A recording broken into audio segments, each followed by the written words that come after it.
Sanjeevani College of Engineering, Kopargaon. In this video, we are going to study about shear force and bending moment diagrams. So for this videos, we have referred some books like R.K. Bansal, S.S. Rattan, Ramurtam, S.S. Bhavikatti, P.K. Sarkar. There are also foreign authors like B.R. Johnston, G.H. Ryder, Popo, Singer, Peitel and Euselus and Hibler. So at the end of the session, the learners will be able to identify the application of the shear force and bending moment diagrams. So we know that there are many applications of the shear force and bending moment diagram. When you enter the college, we see this is the main entry gate, where the nameplate is based on the 4 pillars. So these are the 4 structures are there on which the nameplate is based. Similarly, the security cabin is there. It is also having some supports. These are the gates which are fixed, which are connected to the main this pillar. Then we have to find out what is the shear force and bending moment maximum will be developed inside this structure. Similarly, we know that we are using cranes for material handling purpose. We can carry the material from one end to another end. So here block and chain pulley arrangement will be there, which will pick up the material from one end and then place it to the another end. Similarly, this crane are used at the ship dockyard.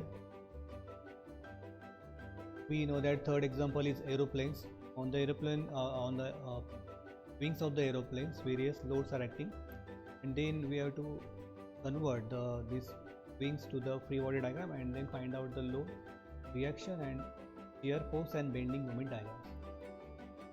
Next example of the traffic signal. So it is based on one column will be there on, and one rod is there on which the signals are fitted. Another example is this is shade, parking shade is there. One vertical column is there on which the roof is fixed. So this is the vertical column and the roof is fixed like this one. We apply the load at the another end. There are some examples like containers which are moving the material from one end to another end. Trucks are.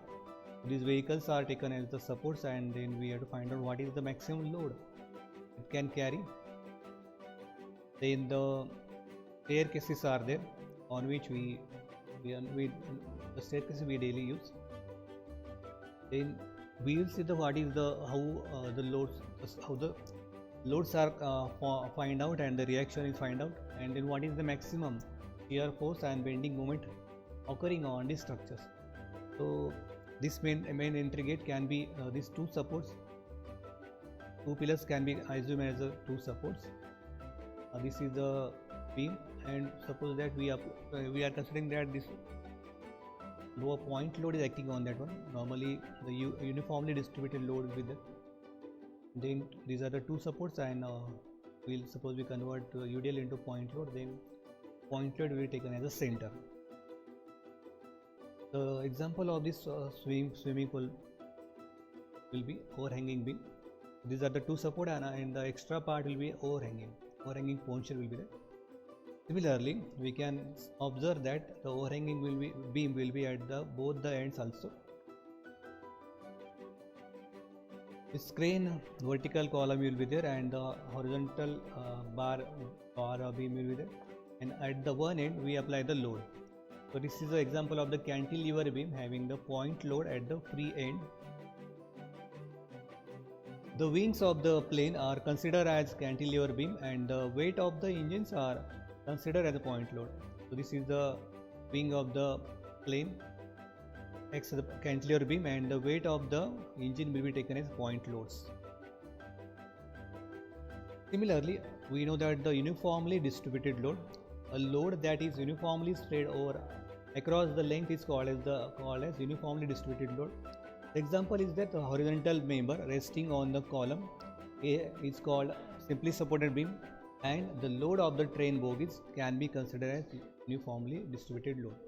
So these are the two supports having the span is length L, and on that we are having the uniformly distributed load.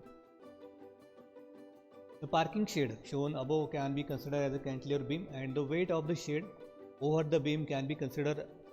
The parking shade shown can be considered as a cantilever beam. Similarly, the triangular load or uniformly varying load, so it is varying from 0 to W1, and one end is fixed. On the cantilever beam we have the uniformly varying load. If the load is varying from 0 to intensity W, kilonewton per meter, is called as the triangular load or uniformly varying load. Similarly, we know that there are failures of the structures are there. So these are some images of the failures of the structures, and then these are the example of the shear force and bending moment diagrams.